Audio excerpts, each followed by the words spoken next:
Who knows? It's another Monday morning, the 13th day of April 2026. You are listening to Global Affairs Unfiltered with me,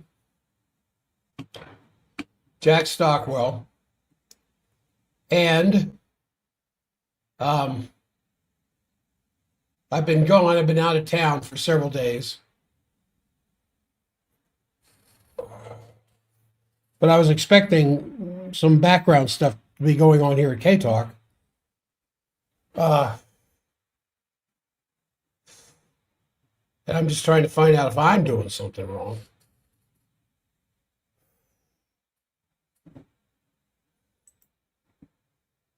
All right, a huge echo.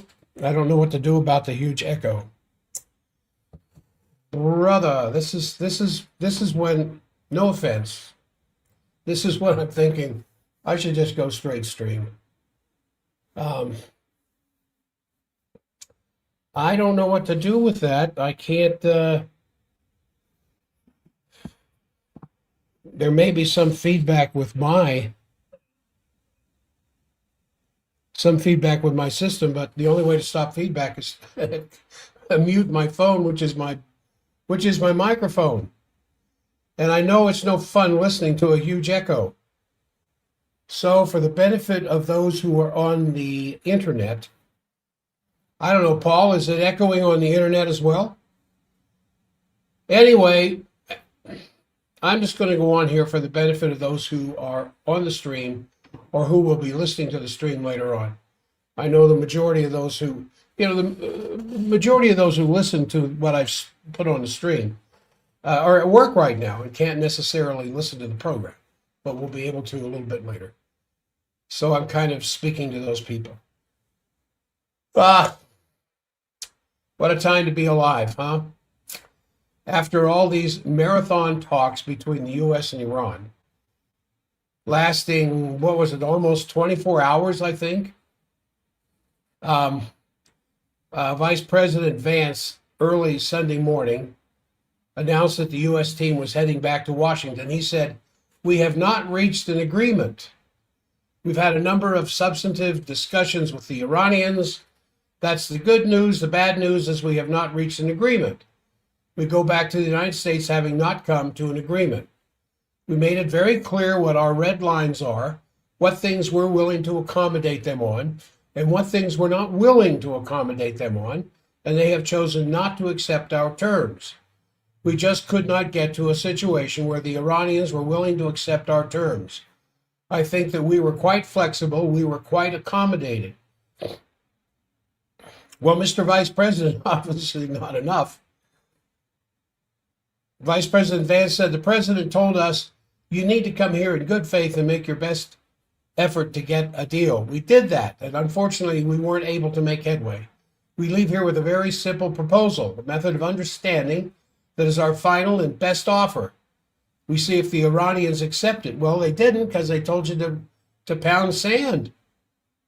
Asked what specific points of the negotiation the Iranians rejected, Vance said that the U.S. position was that Iran seek not the tools that will enable them to quickly achieve a nuclear weapon, while the administration continued to remain vague all day as to what that actually means.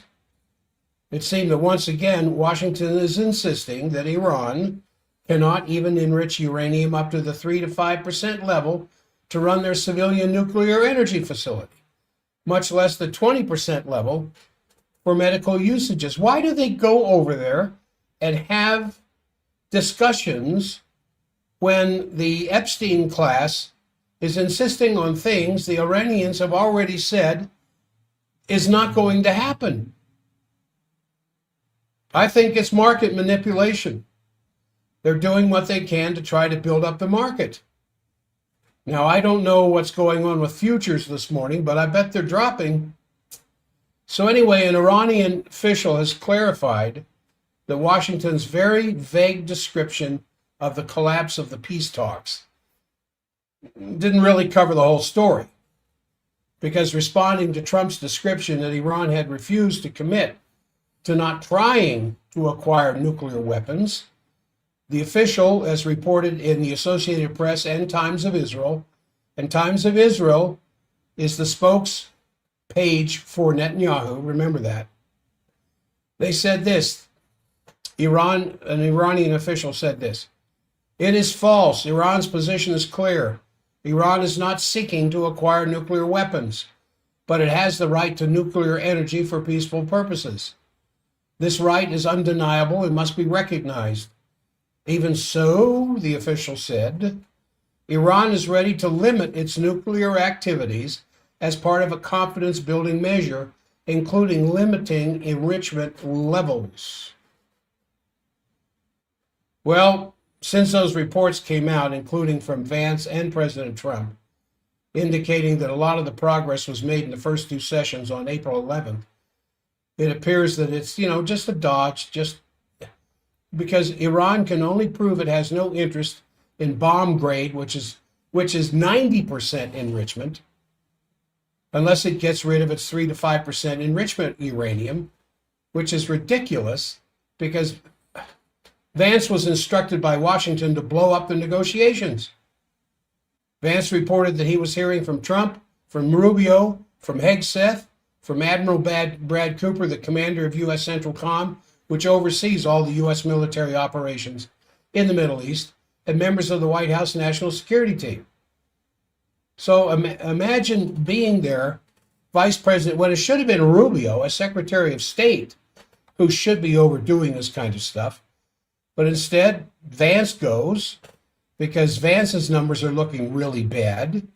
You've got the Democratic Party, who could cut off the funding for this war, but they won't, because the Democratic Party wants this war to continue, because it's going to make them look better the closer we get to November midterms. And then as a result, more innocent people are dying, more innocent people in 12-story high apartment buildings in Beirut that are being taken down with a couple of missiles, and all the innocent people inside being pancaked to death on their way down to the ground, continues. Wouldn't you like for just a moment or two to have ultimate control of what happens on this planet? For just 5 minutes. So as near as can be discerned by the postings, the unpostings that were going on yesterday by President Trump, reasonable negotiations proceeded for several hours before a decision was made, and then late in the 21st hour proceedings to blow up the negotiations and have the U.S. negotiators depart. As though this was a script. Because right after what happened, right after it looks like the negotiations aren't going any further, because the U.S. negotiating team shows up demanding this and this and this, which Iran has refused for the last month. I mean, if you're going to come over here and say this and this, like we have to stop all enrichment when our medical facilities require it, our energy-producing nuclear plants require it, you're wasting your time. So they show up, and what has Iran asked for? You've got to lift all sanctions immediately. The U.S. military has to depart completely from the Middle East. All attacks on Lebanon have to stop immediately. And we want reparations. We want to be paid back for what war you started in our country. If you're not going to address these things, stay home. There's no sense coming over here and trying to change our mind.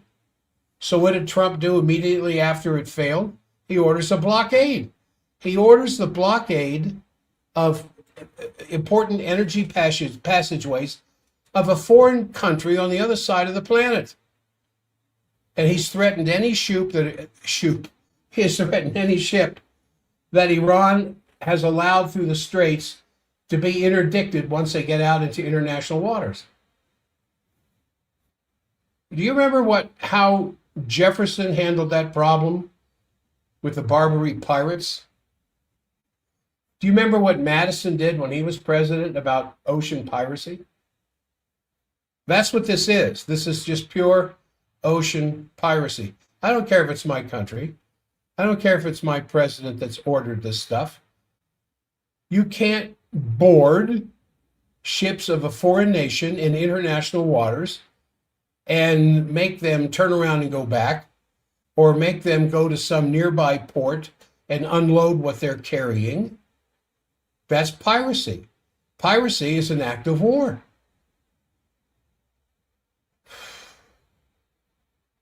So an Iranian official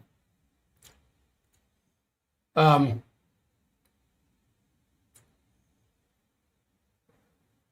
this blockade was ordered, this Iranian official, in response to what Trump began, let me back up a second. Trump began by saying that this weekend's marathon talks in Islamabad, it was over in Pakistan, went well. Just before Trump orders the blockade, he says the discussions went well. He said, quote, "Most points were agreed to, but the only point that really mattered, nuclear, was not agreed to. Hence," he says, "effective immediately, the United States Navy, the finest in all the world, will begin the process of blockading any and all ships trying to enter or leave the Strait of Hormuz. I have also instructed our Navy to seek and interdict every vessel in international waters that has paid a toll to Iran. No one who pays an illegal toll will have safe passage on the high seas. The blockade will begin shortly. Other countries will be involved with this blockade. Additionally, and at appropriate moment, we are fully locked and loaded, and our military will finish up the little that is left of Iran."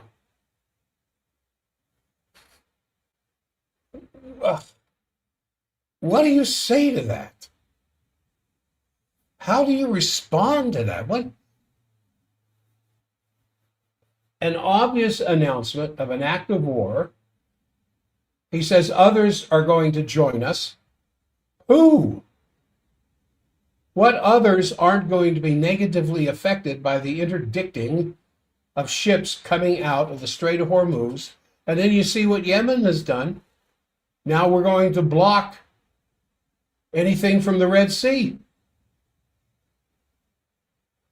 I don't know how much you enjoyed this last weekend filling up your vehicles at the current gas price, but you might want to get ready for that to be doubled by summertime. Is that kind of gas price? Yeah, and then what does Trump say? Trump says we're energy dependent. The gas prices that are going to hit the rest of the planet won't hit us because we're energy independent. And then he said, in fact, send your ships to our country. We'll fill you up with oil. But of course, I'll have to pay in dollars. Well, Trump added that the Iranian negotiators, he said, were very unyielding on uranium enrichment.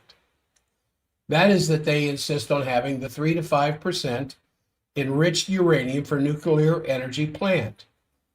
Now, in this Trump-controlled world right now, this means Iran is unwilling to give up its nuclear ambitions. This is how Trump categorized Iran's response, saying, we're not building a nuclear weapon. We have no intention of that kind of nuclear or uranium enrichment, but we will continue to enrich uranium necessary to run our nuclear power plants and for medical use. And so the president's response to it is they're unwilling to give up their nuclear ambitions. So there you have it. According to President Trump, the meeting went well. Most points were agreed to, but the only point that really mattered, nuclear, was not agreed to. Then yet another post that seems to now have gone missing. I can't find it this morning. Trump, who has bragged about being above and beyond international law, ordered Iran to get the Strait of Hormuz open and fast. He said every law in the book is being violated by them. Every law in the book is being violated by Iran by closing the strait. Now, of course, as you well know, before the war started, the strait was wide open. Ships come and go without any duty, any export fees, any import fees, any kind of energy transport fees of any other kind. Absolutely tax-free, travel-free. Come get your oil, pay for it, and beat it. And now it's shut down. And how do you shut down a strait and enforce it? Why doesn't the U.S. Navy go into the entire Gulf, past the Strait of Hormuz, to enforce their piracy? Because they know they'll be shot out of the water. Despite the fact that President Trump claims that the Iranian Navy has been decimated, that their several hundred ships are now sitting at the bottom of the ocean, if that's true, and he says that we've got the mine detecting ships in there, finding where the mines are and destroying them, why not send in the U.S. Navy at this point? Because those things are not true. Because Iran has every weapon available to blow the ships out of the water. As they've already demonstrated, they can hit the 2 U.S. carriers that have now moved more than 1,000 kilometers away from the area. So what remains at this point is a rapid response, as the administration is calling it, posting wherever where President Trump limited his objection only to Iran's insistence on their civilian nuclear energy program. Trump said this yesterday. The meeting with Iran began early in the morning and lasted throughout the night, close to 20 hours. I could go into great detail and talk about much that has gotten, but there's only one thing that matters. Iran, and he puts this in all caps, is unwilling to give up its nuclear ambitions. But then he says this. In many ways, the points that were agreed to are better than us continuing our military operations to conclusion. Now, what I want you to hear when I quote the president here, when I quote our president here, I voted for him. I believed him. I believed his campaign promises. If someone had told me the day before the election that by the time before a year and a half had gone by, he would reverse himself on all his major campaign promises, I wouldn't have believed you. And I didn't just vote for him because I felt he was the better of the two with Harris. I believed his energy and his devotion to this country up until about the Butler assassination attempt. Then something happened to him after that. And I have my own deep conspiratorial ideas as to what that was. I don't think I really want to talk about it publicly because it is too outrageous, it's too bizarre, it's too frightening. But he's not the man he was before Butler. And rather than being a top-trained type of Marine patrol dog, now it's more like a puppy dog. to a greater master than himself. And you know who that is. So he said, in many ways, the points that were agreed upon. Now listen to what he's not saying. In many ways, the points that were agreed to are better than us continuing our military operations to conclusions. But all of those points don't matter compared to allowing nuclear power to be in the hands of such volatile, difficult, unpredictable people. Then he slipped a little bit, revealing it is nuclear power, not nuclear bombs, that is what Iran wants. Then he said this: my 3 representatives, as all of this time went by, became, not surprisingly, very friendly and respectable of Iran's representatives, Mohammad Ghalibaf, Abbas al-Gharachi, and Ali Bagheri. But that doesn't matter because they were very unyielding as to the single most important issue, that is the nuclear issue. So through the first 2 sessions back on April 11th, it appears that various matters were agreed to.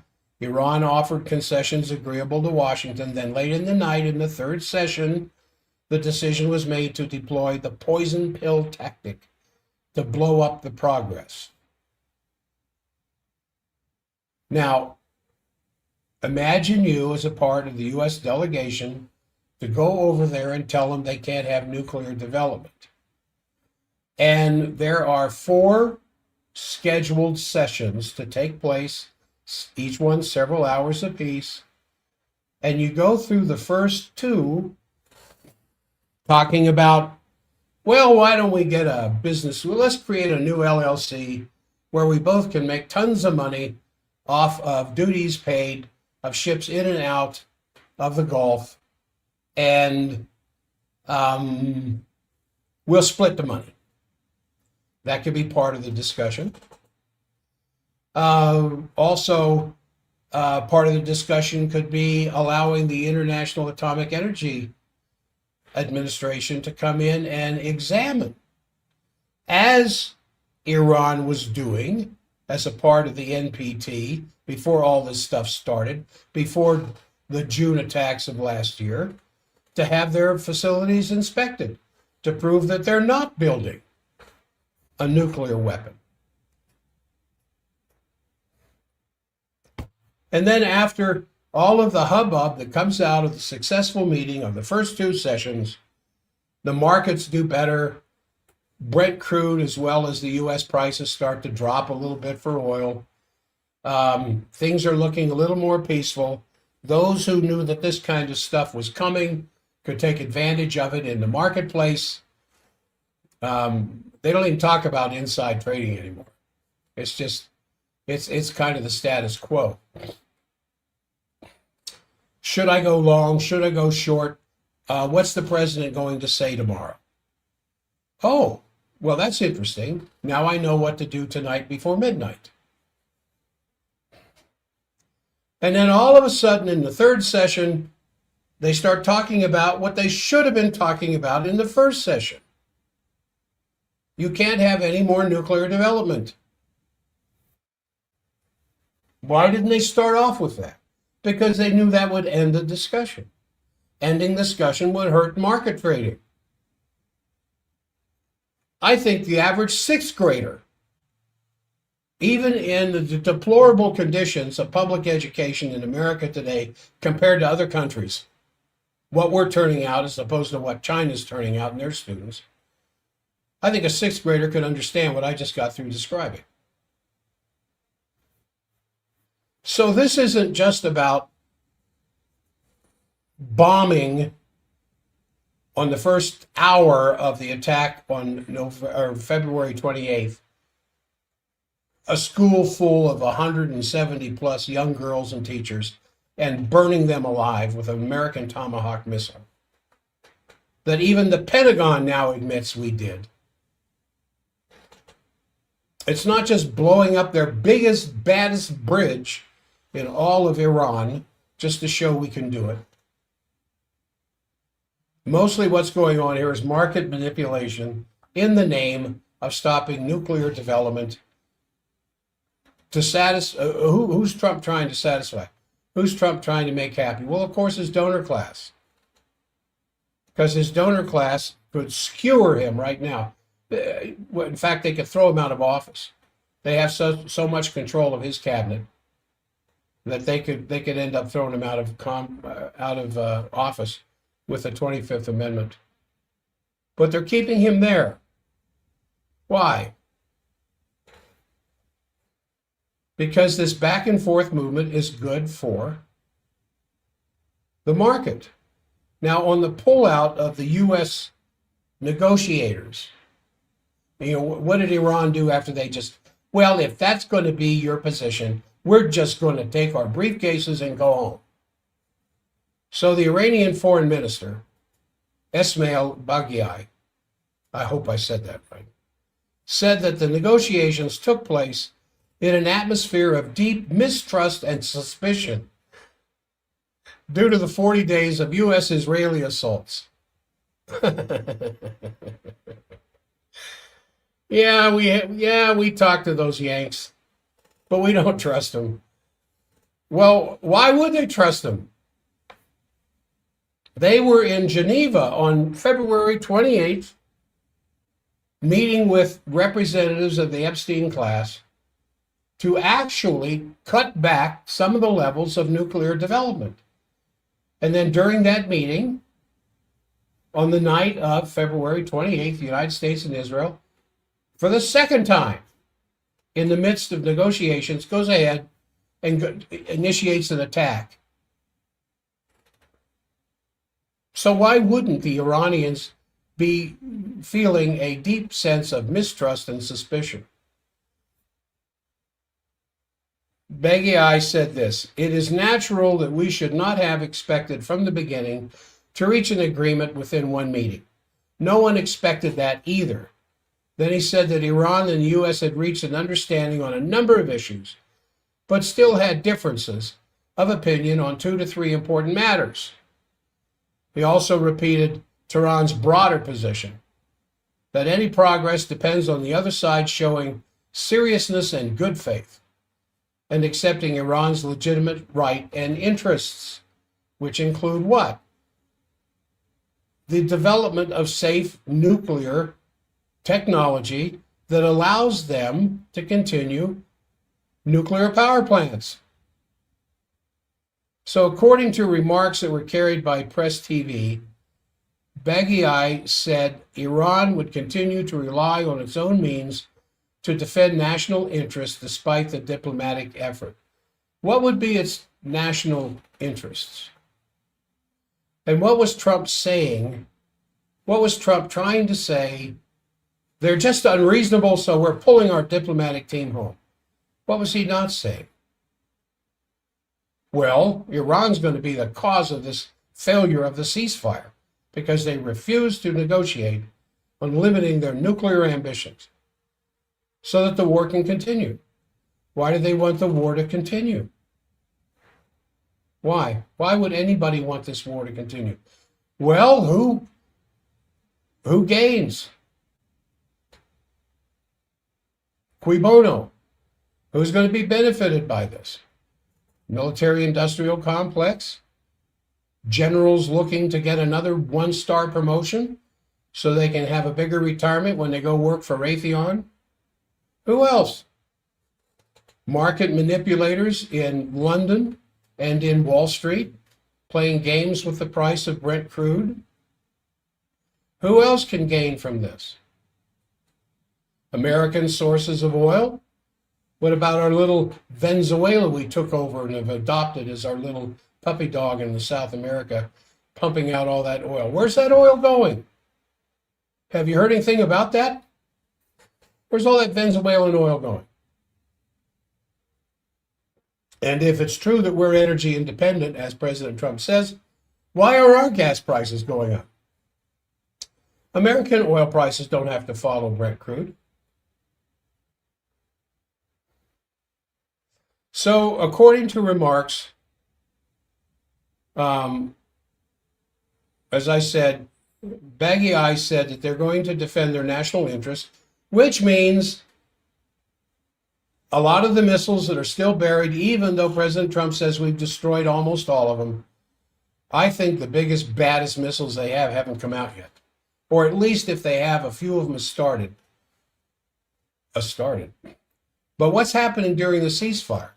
Well, they're bringing in a lot more surface-to-air missiles of a defense type into Israel to get ready for the next round of missile pounding that they know is going to come from Iran. I don't think you have to have a PhD in world economics and world politics to understand this stuff. Just watch what has happened, and probably what has happened is going to continue to happen until something gets in the way to stop it from happening. It's natural. It's the way the human mind works. It's very difficult for people to change unless push comes to shove. And then sometimes people are compelled to change, even in the worst of moments when they don't want to, they have to, in order to keep the cash flowing. So Mohammed Bagher Ghalibaf, the head of the Iranian delegation, stressed Iran's lack of trust of the U.S. side, saying this: "Before the negotiations, I emphasized that we have the necessary good faith and will, but due to the experiences of the two previous wars, we have no trust in the opposing side. My colleagues on the Iranian delegation, the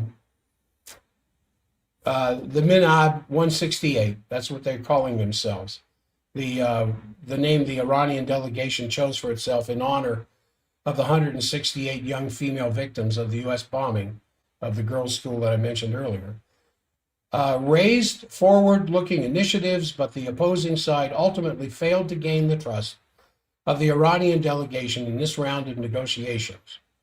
America has understood our logic and principles, and now it's time for us to decide whether it can earn our trust or not.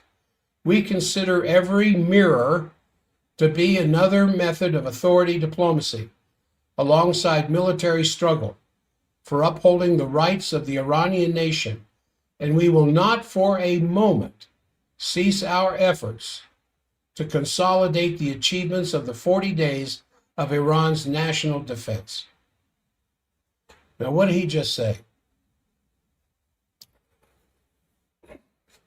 He's saying, obviously, you guys do not want to sit down and have a meaningful discussion that could actually lead to peace.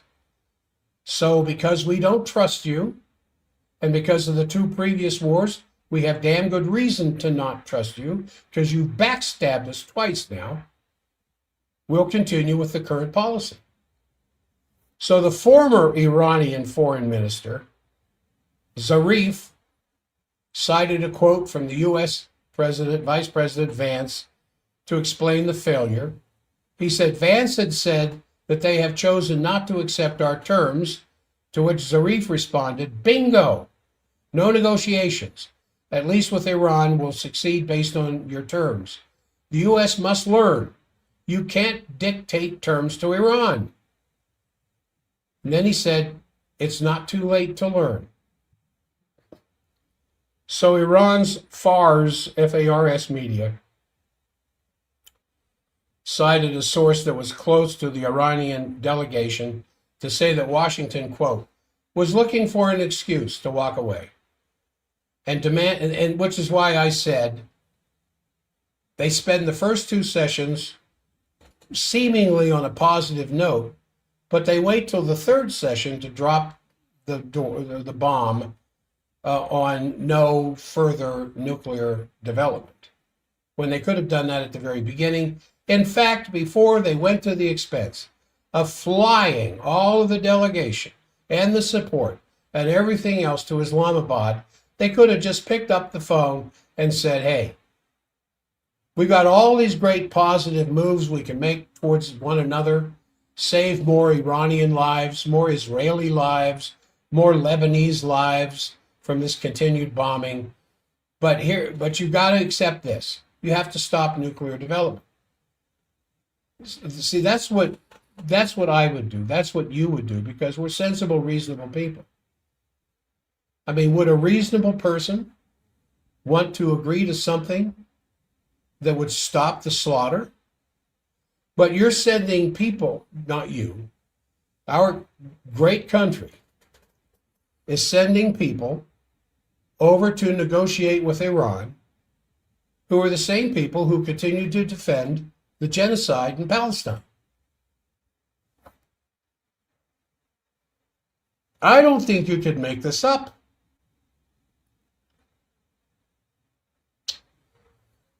So this source said Tehran refuses U.S. conditions on the Strait of Hormuz, peaceful nuclear energy, and other core issues, and added that Iran has no plans for a next round of talks. Why? Why bother?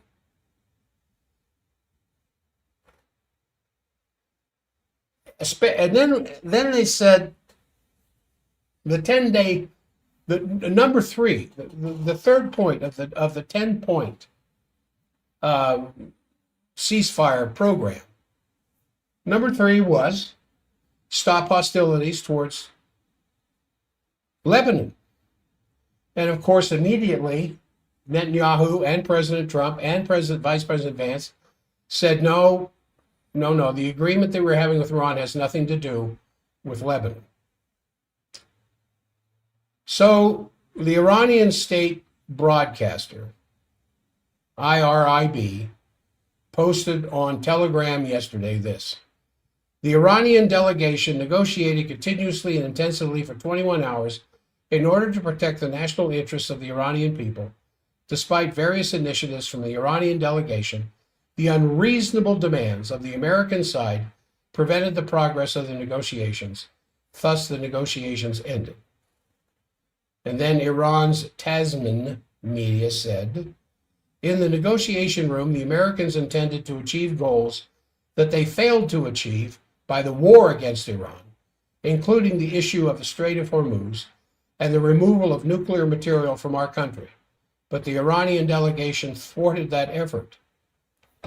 The Iranian team tries to push the American side towards reaching a common framework by offering various initiatives, but the American greed for excessive demands had pushed them far from nationality and realism.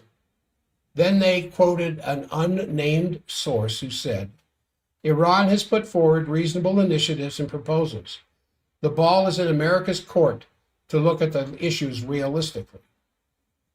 Then the source said, the U.S. miscalculations in the negotiations, just as it had done in the war, and warned that nothing would change the Strait of Hormuz until the United States agrees to a reasonable agreement.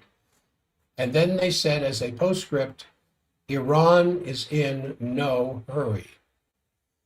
Why would they be in no hurry? Because they're in control. In fact, then immediately thereafter, Iran declared its continued control over the Strait of Hormuz. And in response to that, President Trump says, well, we'll see. And so he's loading up I wouldn't say the biggest part of the American Navy, but some heavy muscle there at the opening of the Strait there in the Persian Gulf to interdict ships that the U.S. doesn't feel belongs going in or out of the Strait. Now the question is, are they going to touch the ships from China?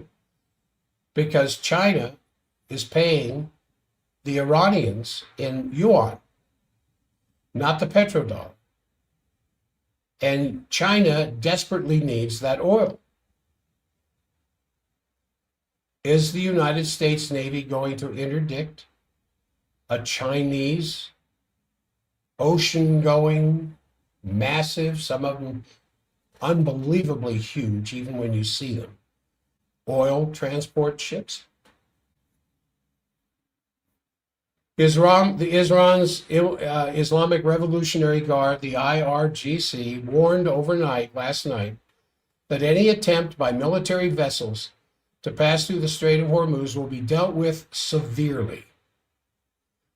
The IRGC naval force powerfully has full control over the strait, the IRGC said in an announcement. Now, the statement underlined that only civilian vessels are allowed to pass through the strait under specific conditions. It also denied media reports about American vessels passing through, saying any attempt by military vessels to go through the strait will be dealt with severely and decisively. Now, if you've been following attention on this as I have, and you've heard the broadcast reports from the Iranian military side warning ships to turn around because they've been targeted, you are targeted, get out of here. And what did the ships do? They got out of there. The two destroyers. So who controls the Strait of Hormuz? So following President Trump's announcement this morning, or yesterday morning, of the blockade, the IRGC, as reported by two semi-official Iranian news agencies, reiterated that the strait was still under their full control and that it was open for non-military vessels. The military vessels attempting to approach the strait will be seen as violating the ceasefire and would receive forceful response. Now, when the Iranians say things like that, I would believe them. Earlier, the Iranian armed forces categorically denied. Now, that's different than the IRGC. You know, you have the Iranian army is different than the Revolutionary Army. The Iranian army is much bigger. Anyway, they categorically denied CENTCOM's claim about U.S. ships operating in the Strait of Hormuz. They said this: the claim of CENTCOM commander that American vessels are approaching and entering the Strait of Hormuz is strongly denied. That CENTCOM had claimed in a statement issued during, I think it was Saturday, that it had begun setting conditions for clearing the mines in the strait by sending guided missile destroyers, the Frank Peterson and the Michael Murphy. You've heard about this. They said, CENTCOM said, today we begin the process of establishing a new passage, and we will share this safe pathway with the maritime industry soon to encourage the free flow of commerce, said Admiral Brad Cooper, who's commander of CENTCOM. Then unnamed U.S. officials told the New York Times on April 10th that Iran has been unable to open the strait to more shipping traffic because it can't locate its own mines it laid in the waterway and lacks the capability to remove them. They say this is one reason Iran has not been able to quickly comply with the Trump administration admonitions to get more traffic through the strait. I don't believe that for 1 second. The kind of sophistication that Iran has developed with its missiles, you think that doesn't exist in their naval control of the Strait of Hormuz and the entire Gulf, for that matter, all the way up to Karg Island? You think they can just willy-nilly throw mines out in the water when their own ships are passing through there and just taking a chance that they'll miss them with the hopes that they'll sink an American ship instead? But think about that. So according to a Reuters report on April 11th, 3 oil tankers, 1 Greek and 2 Chinese, transited the strait outbound with full cargoes of oil. None are carrying oil from the Islamic Republic or have obvious direct links to the country. Rather, 2 of the tankers are carrying Saudi crude, while the 3rd had loaded in Iraq. How do they know this? Well, that's not that hard to determine. It's not that hard to figure that kind of stuff out. So I have nothing to say about Artemis. If you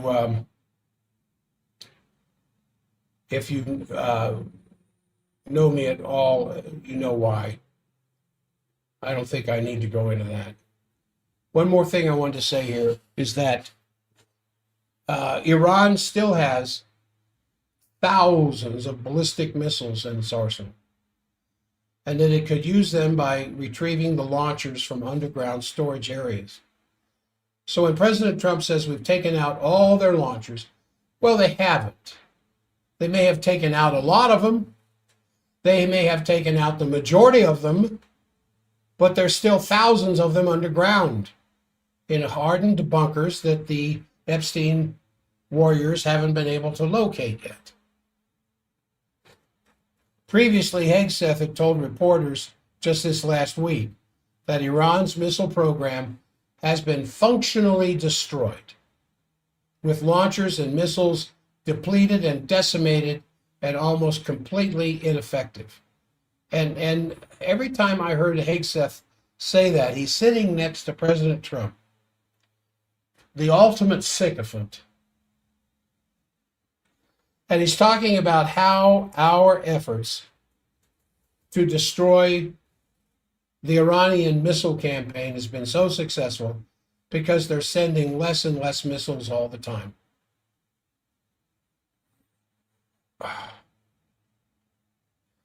Without ever going into the logic and the reasoning behind it, the massive amount of missiles that Iran was sending at the beginning was the old stuff, the seriously inexpensive stuff, to deplete the Iron Dome, to deplete David's sling, to deplete all of the surface-to-air interceptor missiles that they possibly could before they send in the heavy-duty guns. Then they start sending in the heavy-duty guns, and what does the Epstein class do at this point?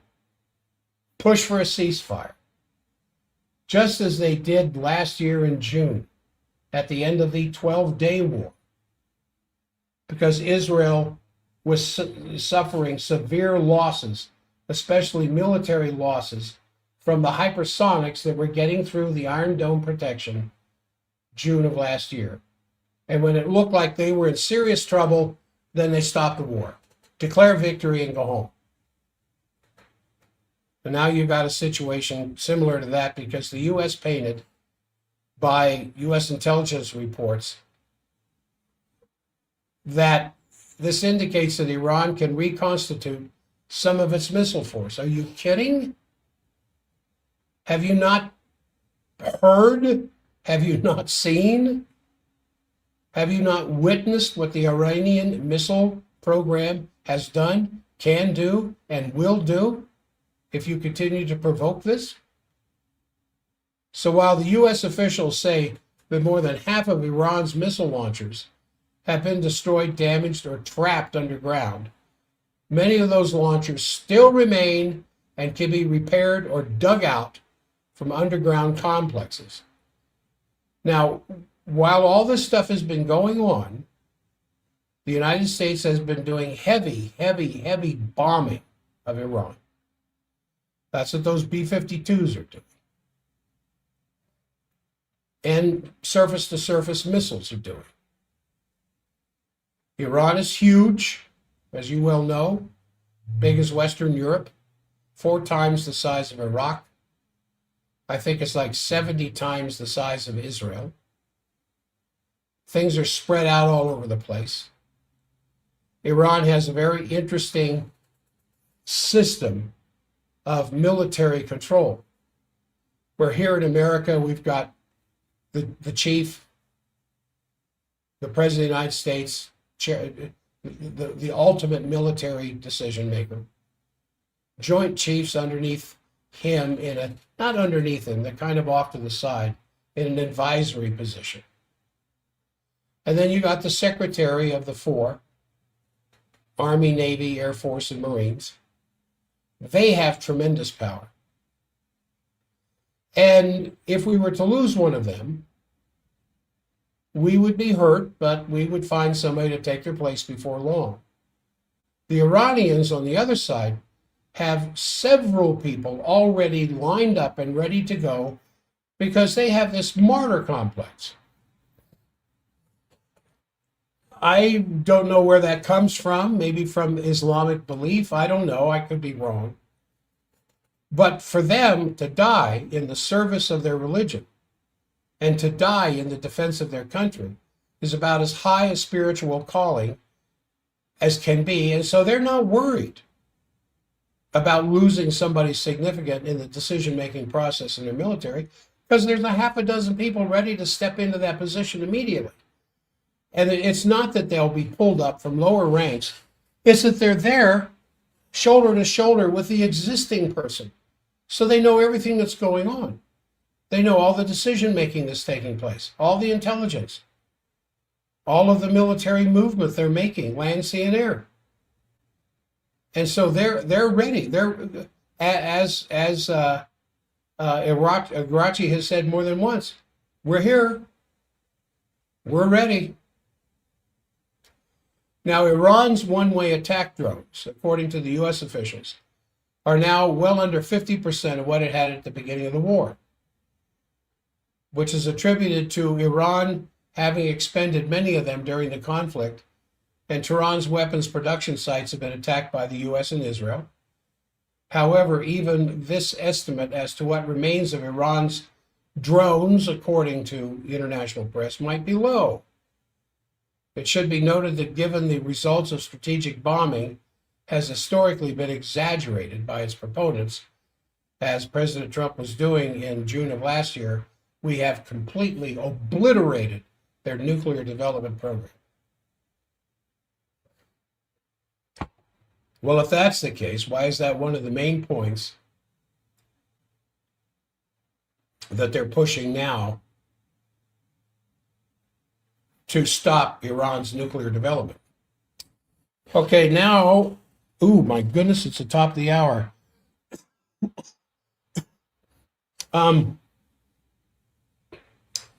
We are still getting people asking for this half-off special. It's still there. I was just checking the schedule before I started the show this morning. Several people coming in this week, but a few openings this week as well. And who am I talking to? I'm talking to people who are tired of the pain. Who are tired of the pain and have kind of given up because nothing else has been able to help.